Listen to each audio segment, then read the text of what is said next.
They say money has a way of changing people. It doesn't just change who they are, it changes what they become. And I'm not talking about someone who spends too much, or someone who saves a little too hard. No. I'm not talking about frugality or discipline or financial responsibility. I'm talking about something darker. Something far more sinister. Something that starts as caution and ends as a curse. A disease that eats away at the soul from the inside out. There was a woman in Lagos. Her name was Chidibuebe Okafor. You won't find her story in the newspapers, and her family has tried very hard to erase her from history. They've taken down photos. They've destroyed documents. They've asked people not to speak her name. But the truth has a way of surfacing, no matter how hard you try to bury it. And what happened to Chidibuebe, what happened to her is a warning about what happens when you love money more than you love people. When you choose wealth over warmth. When you pick possession over purpose. This is her story. And if you listen carefully, you might recognize yourself in it. Before we dive into the story, I noticed that only 6% of you are subscribed. Please subscribe and turn on the notification bell to never miss an upload. Chidibuebe wasn't always the way people described her. Not at first. That's important to understand, because it's easy to dismiss her story as just the tale of a cold-hearted woman. But it's more complicated than that. It's the story of someone who made one choice, and then another choice, and then another, until they looked around and realized they were a completely different person. She was born in 1962 to a middle-class family in Ikoyi, Lagos. Her father, Melvin Okafor, was an accountant. A good one. He worked for one of the biggest firms in Lagos. Her mother, Ngozi, was a school teacher at a private academy. They were comfortable. Not wealthy by Nigerian standards, but they had what mattered. They had security. They had stability. They had more than enough. The kind of family where the children never went to bed hungry. Where there was money set aside not just for necessities, but for education, for healthcare, for the unexpected emergencies that life throws at you. The kind of family where a father could afford to laugh and spend on things that didn't matter in the grand scheme of things, like taking the entire family to the cinema on a Saturday afternoon, or buying his children ice cream just because it was Tuesday and the sun was shining and he felt like making them smile. Chidibuebe was the middle child of 5. She had an older sister named Amora, an older brother named Tond, and 2 younger siblings, Chioma and Ikechukwu. By all accounts, and according to those who knew the family, she was a normal child. Playful. Sometimes selfish, like all children are. Sometimes greedy with her toys, sometimes unwilling to share her food. But nothing, absolutely nothing, that suggested what was coming. Nothing that hinted at the darkness that would eventually consume her. Her father died when she was 17 years old. A heart attack. A sudden one. One moment he was alive, talking about the weather and what to have for dinner, the next moment his heart simply stopped. The doctors said it was quick. That he probably didn't suffer. That was meant to be a comfort, but it wasn't. Because quick or slow, he was still dead, and the family was still broken. The family fell into immediate chaos. Her mother, who had never worked hard for money the way her husband had, who had been content as a teacher because her husband provided the bulk of their income, suddenly found herself responsible for 5 children, a mortgage she barely understood, and bills that seemed to multiply every month. There were debts. Medical bills from her father's final hospital stay. Funeral expenses.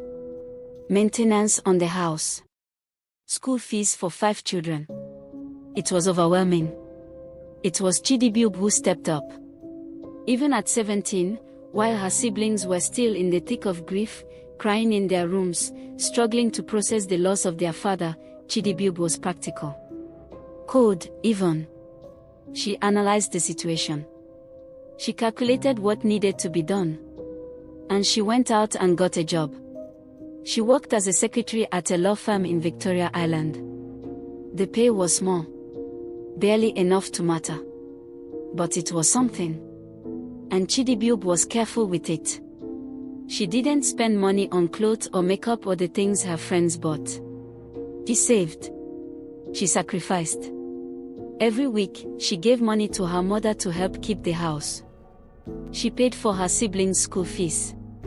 She became the backbone of a broken family at an age when she should have been thinking about exams and friendships and crushes. That's when it started. The gratitude was immediate and overwhelming. Everyone treated her like a saint. Her mother praised her constantly. "My daughter is so responsible," she would say to her friends. "So mature for her age. So generous." Her siblings looked up to her. Teachers at school called her responsible beyond her years. The school principal gave her an award for excellence and character. And Chidibube learned something dangerous in that moment. Something that would shape the rest of her life. She learned that money made people grateful. That money made people need you. That money gave you power. That money could make people love you, or at least act like they did. By the time she was 25 years old, she had managed to save enough money to start a small business. A fabric store in Yoba. It wasn't glamorous. It wasn't prestigious. But it was hers. She owned it. And it thrived. Lagos was booming in the 1980s and 1990s. Entrepreneurs were making fortunes. The economy was exploding with possibilities. Chidibube was smart. She was disciplined. She reinvested every profit back into the business instead of spending it on herself. She expanded the store. She opened a second location on the mainland. Then a third in Suralia. By the time she was 35 years old, she owned 3 successful fabric stores across Lagos. Business was good. Business was very good. By 40, she had branched out into real estate. She bought properties. She renovated them. She rented them out. She bought more. The money kept coming. It never stopped coming. Chidibube Okafor became rich. Very rich.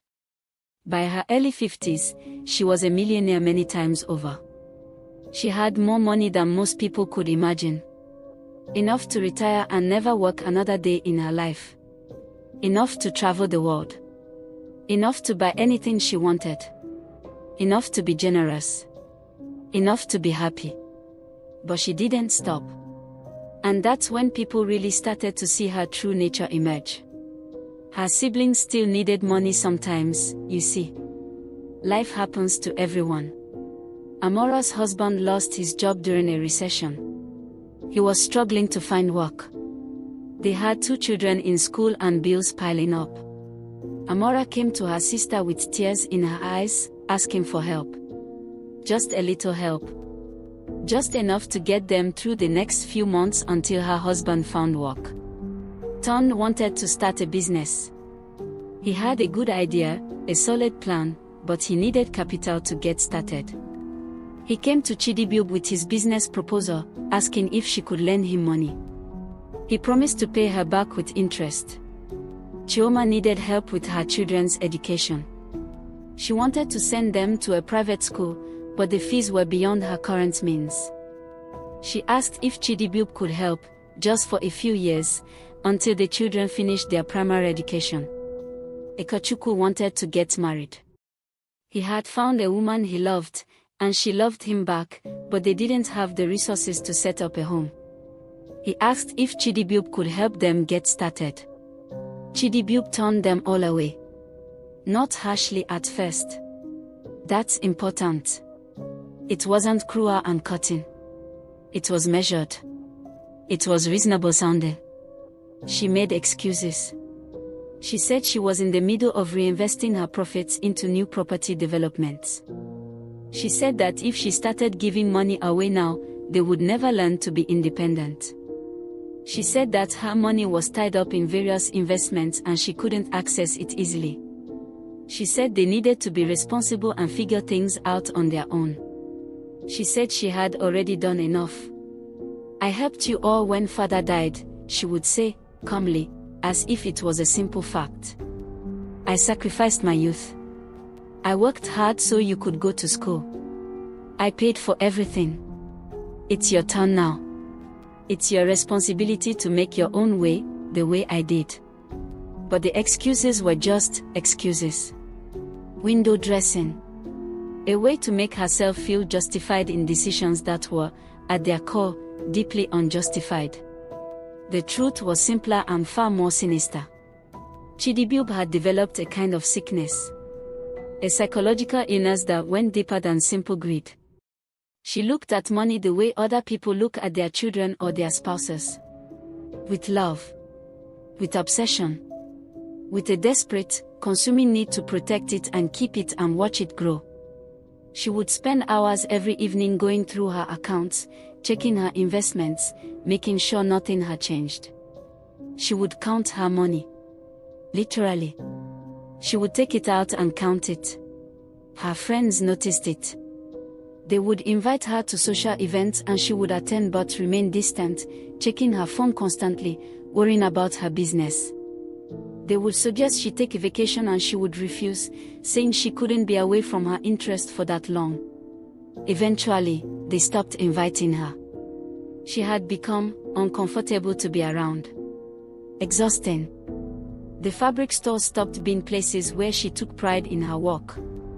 They became machines for extracting money. She cut corners. She reduced staff. She paid her employees less than she used to.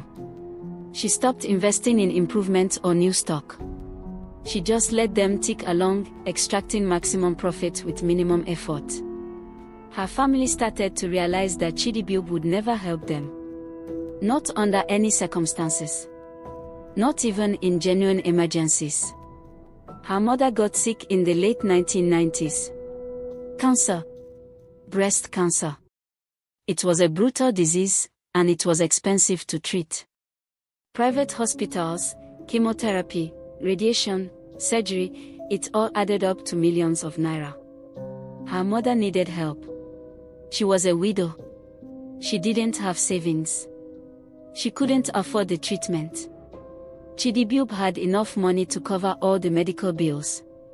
She was a millionaire many times over at this point. For her, the cost would be like someone with a decent middle-class income spending a few hundred naira.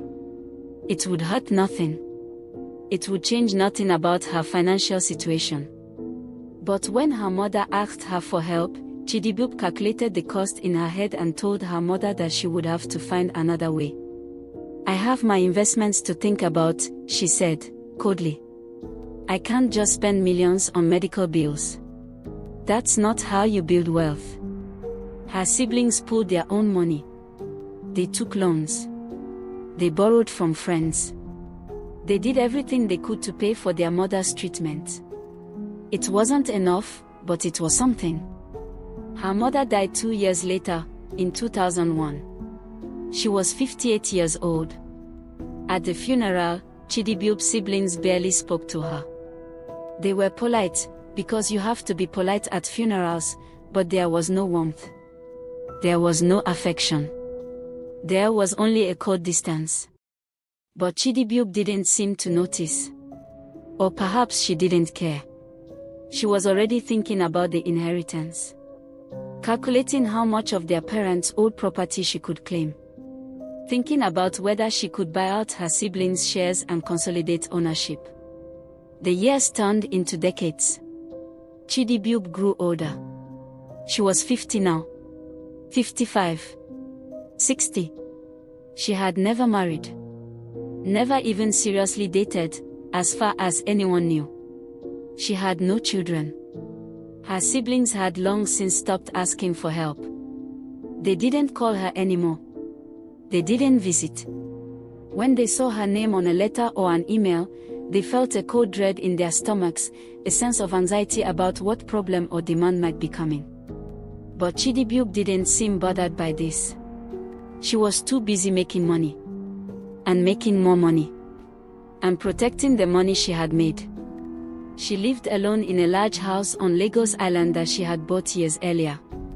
It was a beautiful property, with ocean views and high ceilings and all the trappings of wealth. But it was empty. Empty of laughter. Empty of warmth. Empty of love. Just Chidibube and her money and her obsession with keeping it safe. Then, in early 2018, something happened that nobody saw coming. Chidibube had a stroke. She was at home, alone, when it happened. A neighbor heard her crying out and called for help. An ambulance came. She was rushed to the hospital. It wasn't severe, according to the doctors. She recovered most of her physical abilities. She could still walk, though with a slight limp. She could still speak, though sometimes she had trouble finding words. She could still feed herself, though her fine motor control was slightly impaired. But something in her mind changed. Something fundamental shifted. The doctors called it vascular dementia, a form of cognitive decline caused by reduced blood flow to the brain. Her mind started to slip. Not all at once, in a dramatic collapse. Gradually. Slowly. She would forget appointments. She would lose track of conversations midway through. She would have days where she didn't recognize her own house, where she would wander through rooms that should have been familiar and feel like a stranger in her own home. And that's when her money became a problem in a completely different way. Chidibube lived alone in that massive house on Lagos Island. 6 bedrooms. A swimming pool. Security gates. Everything a person could want in terms of material possessions. But she was alone in it. Completely alone. No family nearby. No friends who cared enough to check on her regularly. The stroke had left her needing assistance. Not 24-hour medical care, but regular help. Someone to prepare her meals and make sure she was eating properly. Someone to help her with her medications and make sure she took them at the right times. Someone to make sure she didn't fall or hurt herself when her balance was unsteady. She needed a caregiver. She hired a woman named Zainab for this job. Zainab was in her early 30s, from a poor family in Lekki, desperately in need of stable income to support herself and her young daughter. She had worked as a housekeeper before but had been let go when the family she worked for relocated abroad. She was desperate. The salary Chidibube offered was good. 50,000 naira a month. For Zainab, it was transformative. It meant she could afford a small apartment. It meant her daughter could go to school. It meant security. At first, it seemed perfect. Chidibube paid her on time. She provided a room in the servants' quarters. She provided food. Zainab moved in and took care of her. She cooked her meals. She helped her bathe. She made sure she took her medications. She sat with her when her mind seemed particularly foggy. But Chidibube's mind was still working against her, even as it deteriorated. The parts of her brain that had been shaped by decades of obsession with money, the parts that had learned to distrust people and see threats everywhere, those parts remained sharp and clear and cruel. She became convinced that Zainab was stealing from her. Not because there was evidence. There wasn't any. The inventory of Chidibube's possessions was completely accounted for. Nothing was missing. Nothing had been taken. But Chidibube's paranoia grew like a cancer, like a tumor spreading through her thoughts. She accused Zainab of taking money from her wallet, of selling her jewelry to buyers, of inviting thieves into the house to rob her, of conspiring with neighbors to access her wealth so they could plan a robbery. None of it was true. All of it was in Chidibube's deteriorating mind. Zainab denied everything. Tearfully. Desperately.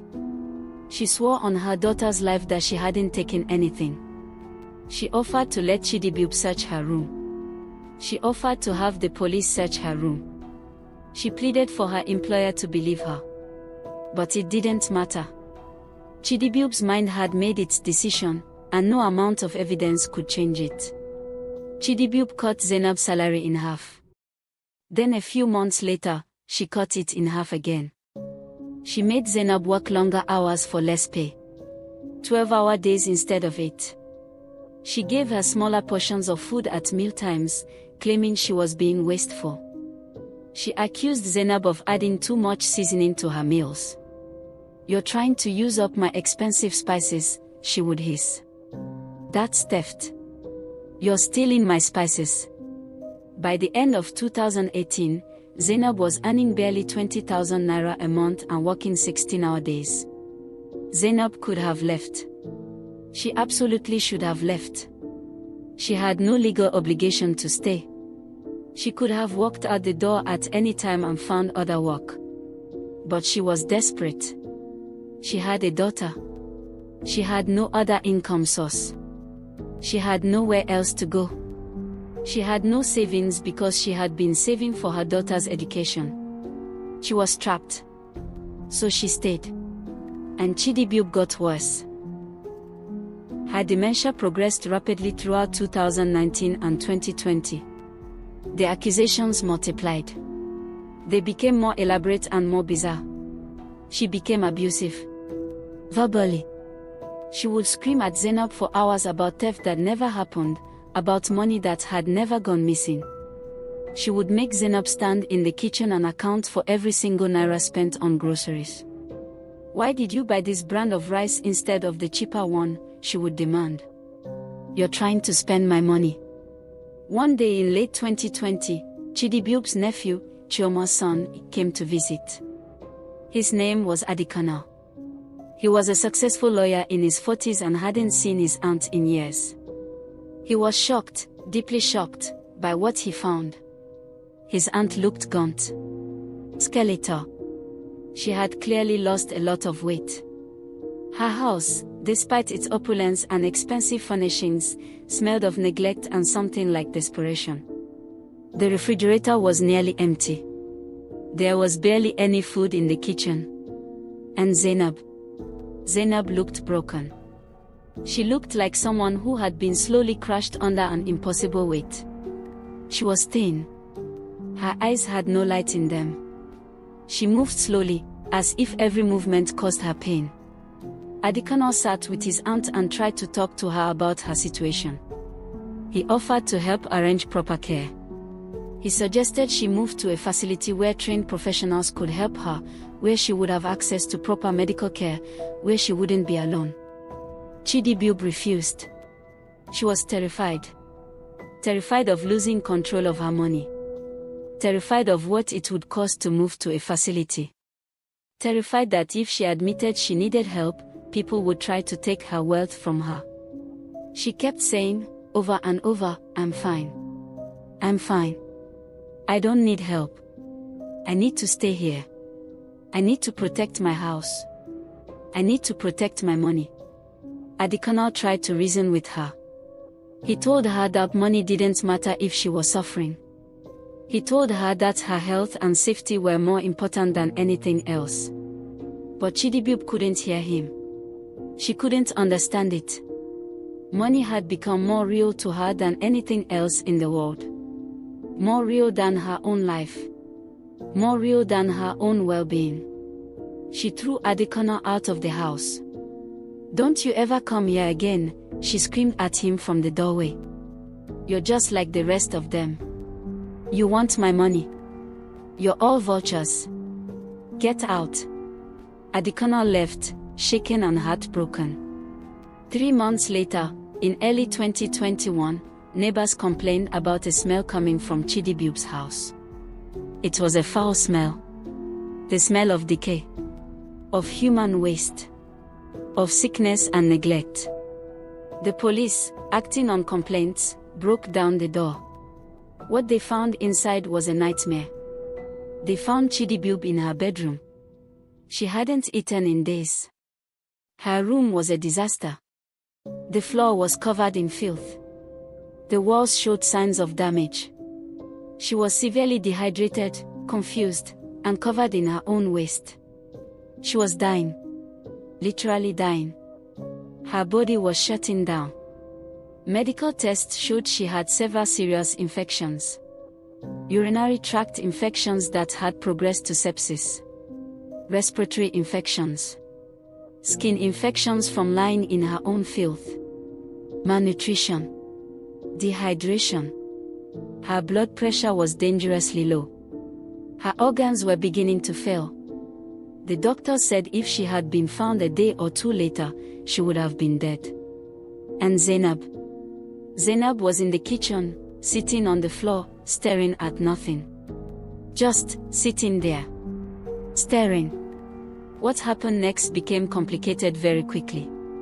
The situation spiraled into a legal and moral quagmire. The police found evidence that Zainab had been neglecting Chidibiub. Not giving her water. Not helping her to the bathroom.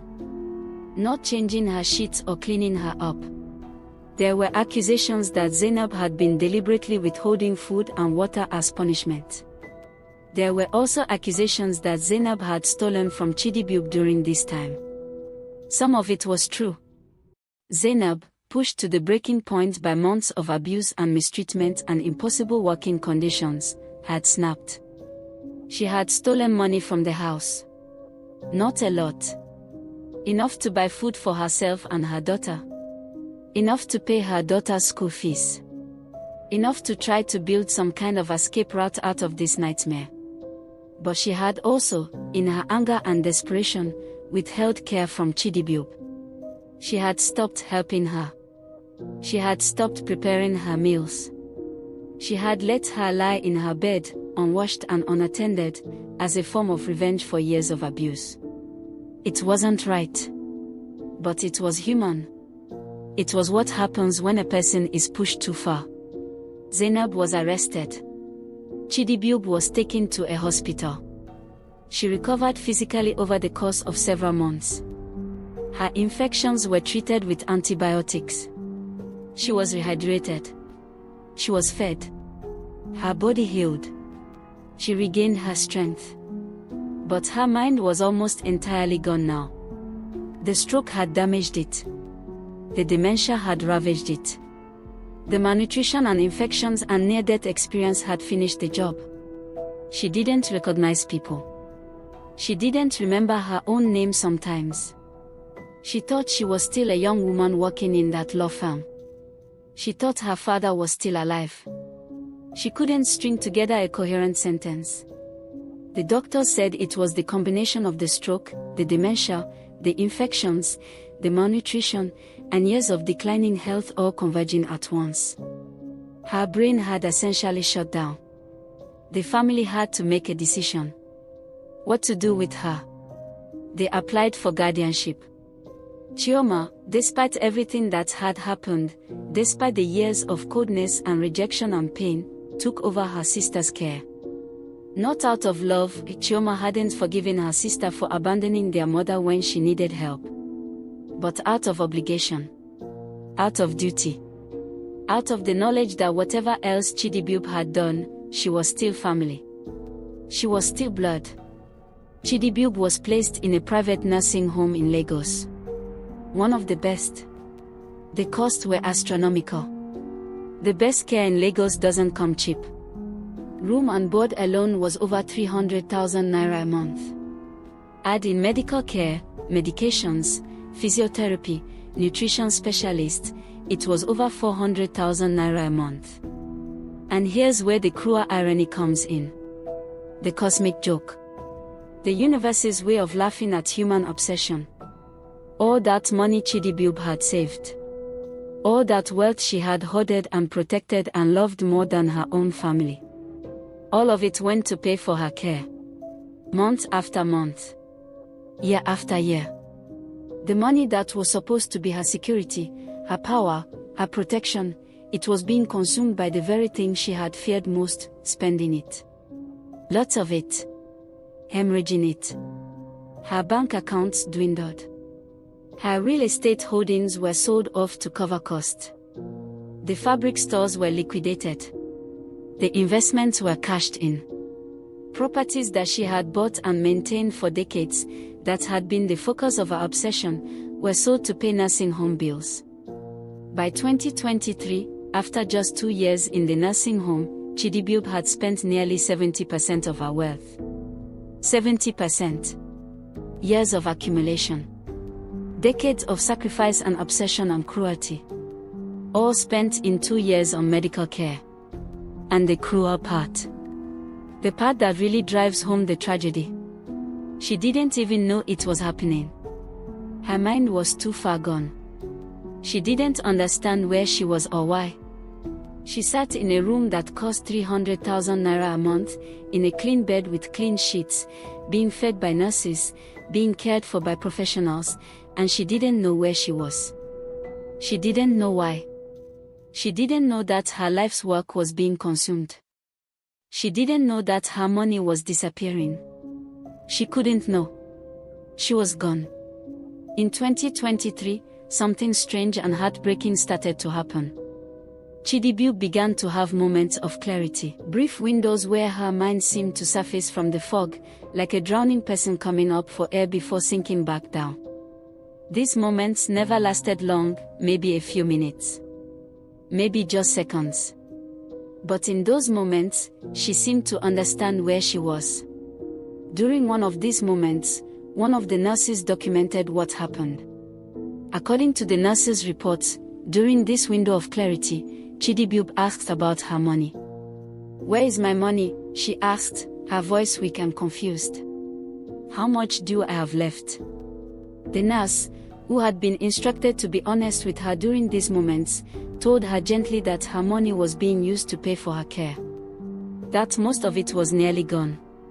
When they told her the numbers, that she had spent over 1.5 billion naira on medical care, that her assets had been liquidated, that her businesses had been sold, Chidiebube started to cry.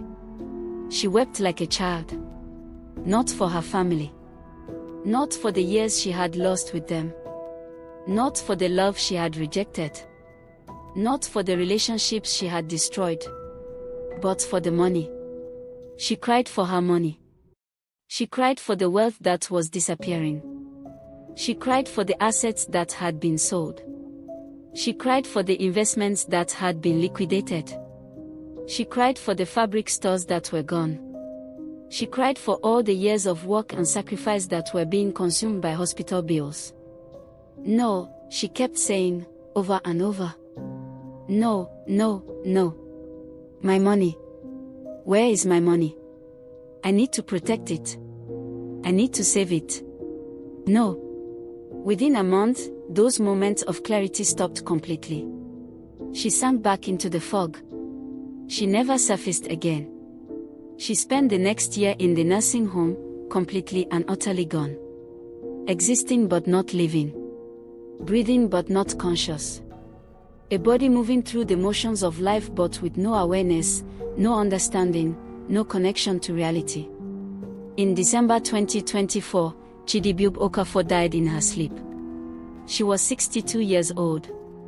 She had spent the last 6 years of her life in a nursing home, her mind completely disconnected from reality. The last 14 years of her life had been consumed by dementia and isolation and the consequences of her own choices. At her funeral, very few people came. Her siblings came, because it was expected, because they were family. Some distant relatives came, people she barely knew and who barely knew her. A few people from her old business circles came, more out of social obligation than anything else. But there was no warmth in that room. There was no sense of loss or grief or sadness. There was only a grim acknowledgement that a woman had died, and now her story was over. It was like attending the funeral of a stranger. Her siblings stood in the back of the funeral hall, observing the proceedings with blank expressions. They didn't cry. They didn't speak about her positively. They didn't reminisce about good times. Because there were no good times to reminisce about. There were only years of coldness and rejection and pain. After the funeral, there was the reading of her will. This was where the final cruelty was revealed. This was the ultimate tragedy.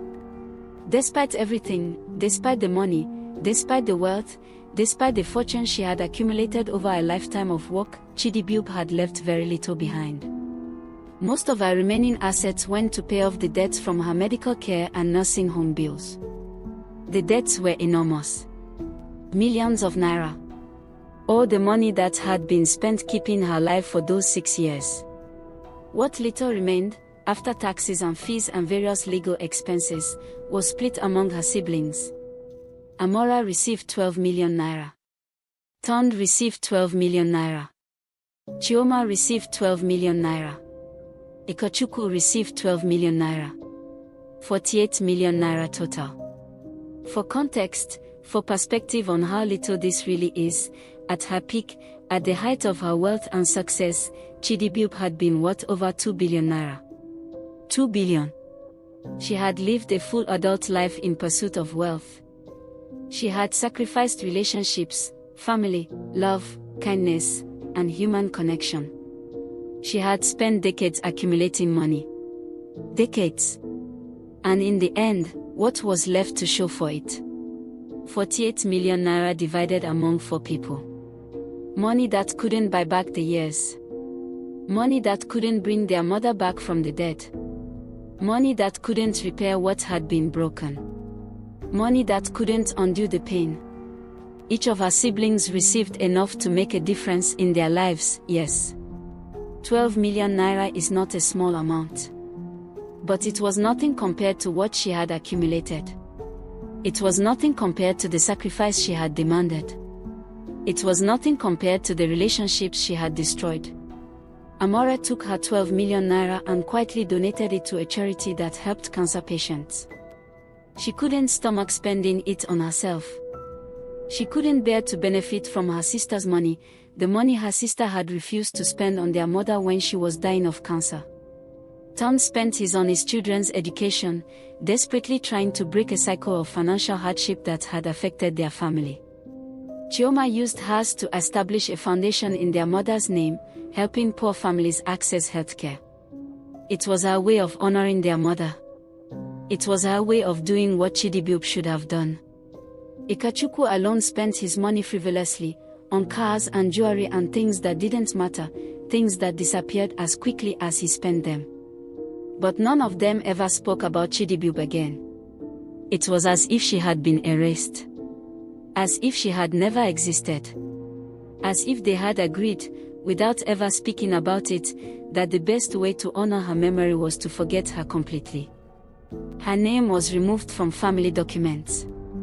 Her photos were taken down from the walls. When younger generations of the family asked about her, they were told, "She's gone," and nothing more.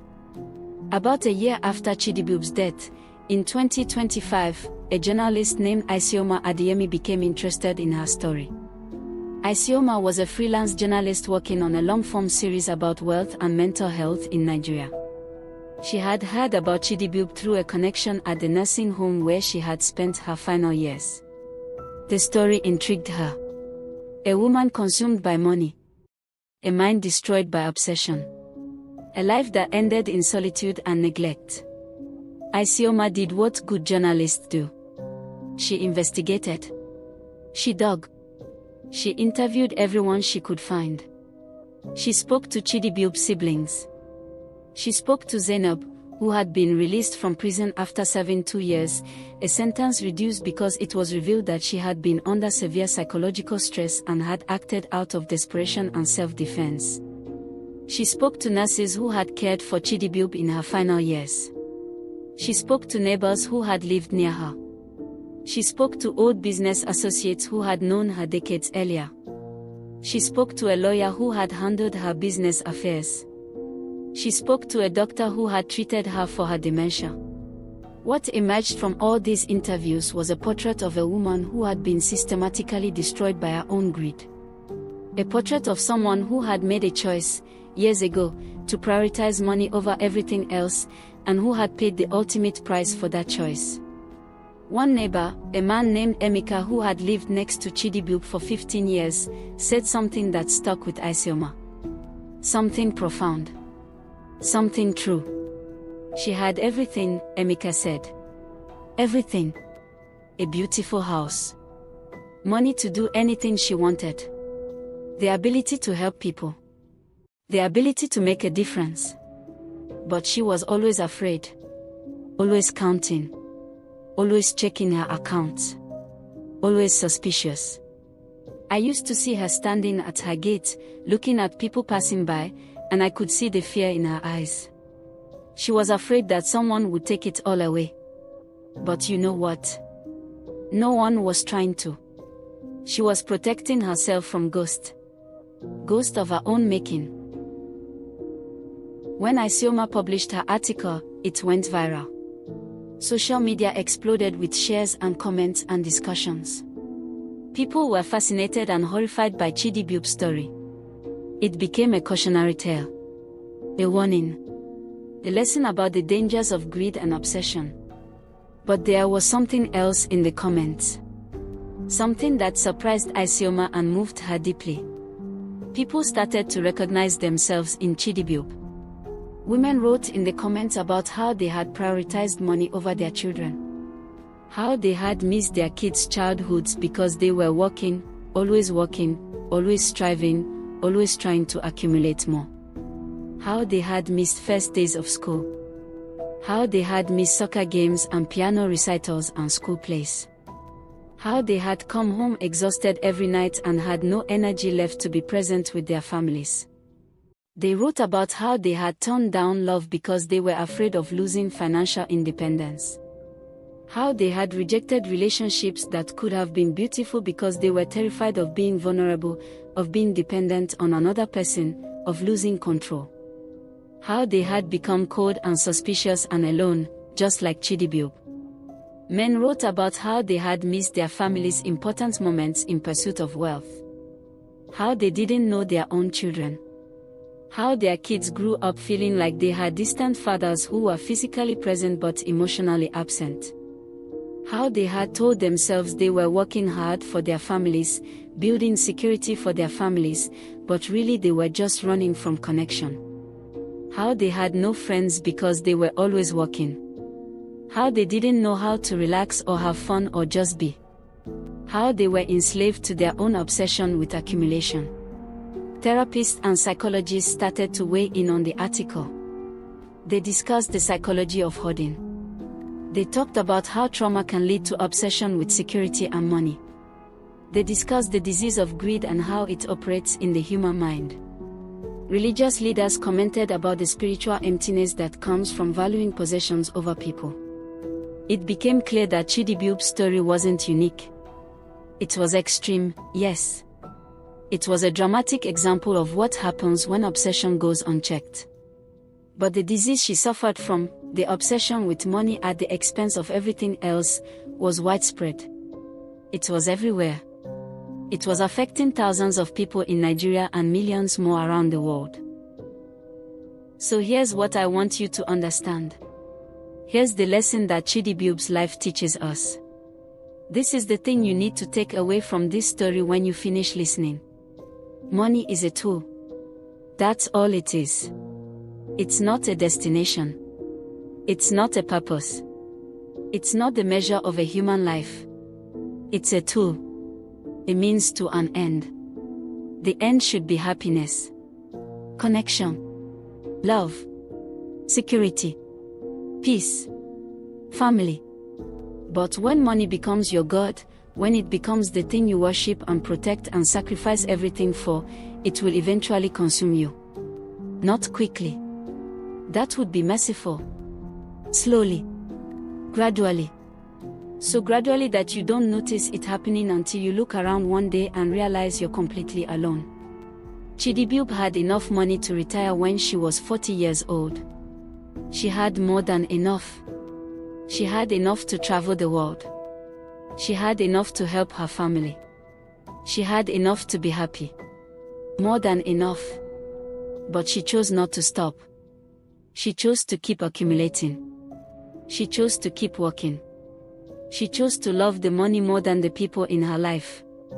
And in the end, that money meant nothing. Absolutely nothing. It didn't save her when her mind started to fail. It didn't bring her family back when she needed them most. It didn't buy her love or companionship or peace or comfort. It just sat in accounts and slowly, inexorably, got spent on medical bills while she lay in a nursing home, her mind completely gone, not even aware that she was rich. Not even aware that she was alive.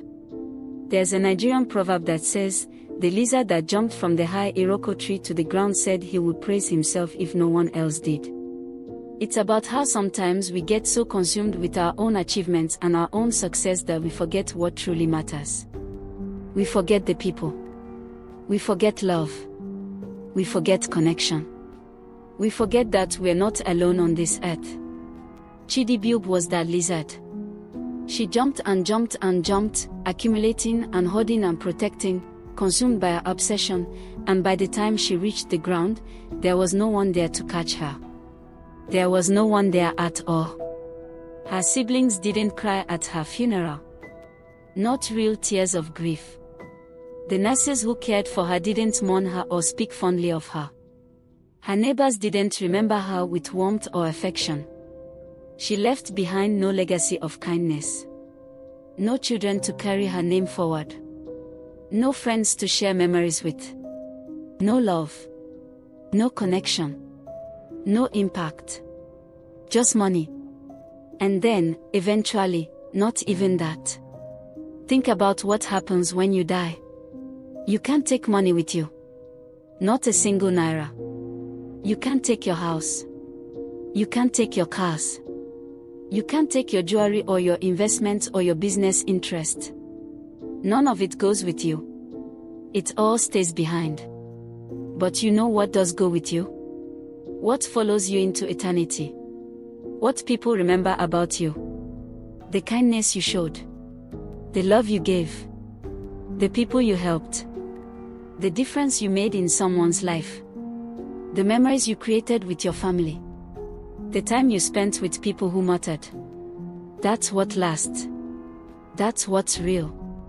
Chidi Bube's nieces and nephews don't remember her with love.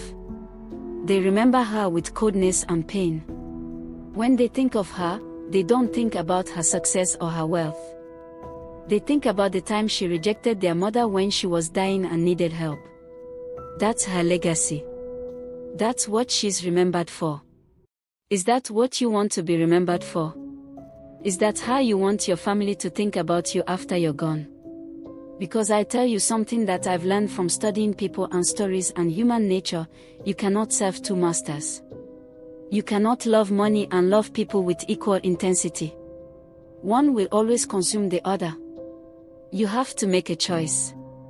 You have to decide what is actually important to you. What do you actually value? Is it the accumulation? Is it the security? Is it the status? Or is it the people in your life? Because if you choose money, if you choose accumulation, if you choose to love your wealth more than you love your family, you will end up exactly like Chidi Bube. Alone. Isolated. Consumed by your own obsession. And when it's time to die, you realize that you wasted your life. You realize that you sacrificed the things that actually mattered for things that don't matter at all. And it will be too late to change it. Chidi Bube had her moment of clarity. She had that moment where her mind surfaced enough to understand what had happened to her wealth. And in that moment, she realized. She understood. She wept for what she had lost. But by then, it was too late. There's a Buddhist teaching about this. It says that attachment is the root of all suffering. When you attach yourself to money, when you make it your identity, when you make it the thing you care about most in the world, you guarantee your own suffering. Because money is impermanent. It changes. It gets spent. It disappears. And when it does, you're devastated. But if you value people, if you value love, if you value connection, you have something stable. You have something real. Because people, the right people, the people who matter, they stay. They remember. They carry your legacy forward. That's what lasts. So what happened to everyone after Chidi Bube died? Zainab, the woman who was accused of stealing and who spent 2 years in prison, eventually found work as a housekeeper for another family. A kind family. A family that treated her with respect and paid her fairly. They paid her well, actually. Better than the minimum wage. Better than she deserved, in her opinion. But they saw something in her. They saw her work ethic. They saw her kindness despite everything she had been through. She was able to send her daughter to a good school. A very good school. The girl did well in her studies. She was smart. She was ambitious. She was kind, just like her mother. The girl is now in university, studying to be a doctor. She wants to help people. She wants to make a difference in people's lives. She tells people that her mother taught her that kindness matters. That compassion matters. That how you treat people is more important than anything else. Sometimes, when asked about her time with Chidibiob, Zainab says, she was sick. Not just in her mind, but in her spirit. Money had taken her. It had consumed her. I feel sad for her, but I don't hate her. I just feel sad. I feel sad for what she could have been if she had just let go. If she had just allowed herself to love and connect and be part of her family. I feel sad that she wasted her life. The house where Chidibiob lives still stands on Lagos Island. It's been converted into a luxury hotel now. A beautiful hotel. Tourists stay there and enjoy the swimming pool and the ocean view and the beautiful architecture. They take photos for their Instagram. They leave positive reviews. They have no idea about the woman who lived there. They don't know about the obsession and the greed and the slow destruction of a human being. And maybe that's fitting. Maybe Chidibiob's greatest punishment is that she's been completely forgotten. That her name means nothing. That her legacy is nothing. That she left no mark on the world except pain and coldness and rejected love. When Isoma Adeyemi completed her article and published it, she included an interview with Chioma, Chidibiob's sister. Chioma was older now, in her 60s, and she had lived a different life than her sister. She had been generous. She had helped people. She had spent time with her family. Chioma said something that summarized everything. My sister had a choice. We all do. You can spend your life protecting what you have, or you can spend it sharing what you have. You can spend it accumulating, or you can spend it giving. You can spend it alone, or you can spend it with people you love. Chidibiob chose one path. I chose another. And at the end of our lives, when we look back, the difference will be clear. She will have had money. I will have had a life. She will have been rich. I will have been happy. And I would make that choice 1,000 times over. So here's my final thought for you, as you leave this story behind and go back to your life. Remember, you can't take money with you when you die. But you can take memories.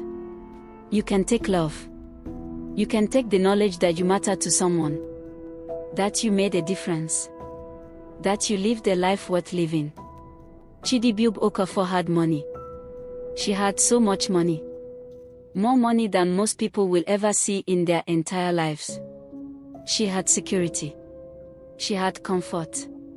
She had everything material that a person could want. But she died with nothing. She died alone. She died forgotten. And that is the real tragedy. This is a true story. The names have been changed to protect the family, but the events are real. This happened. This is happening. It's happening right now, somewhere in Nigeria, to someone you might know. Someone who is choosing money over love. Someone who is choosing accumulation over connection. Don't let it be you.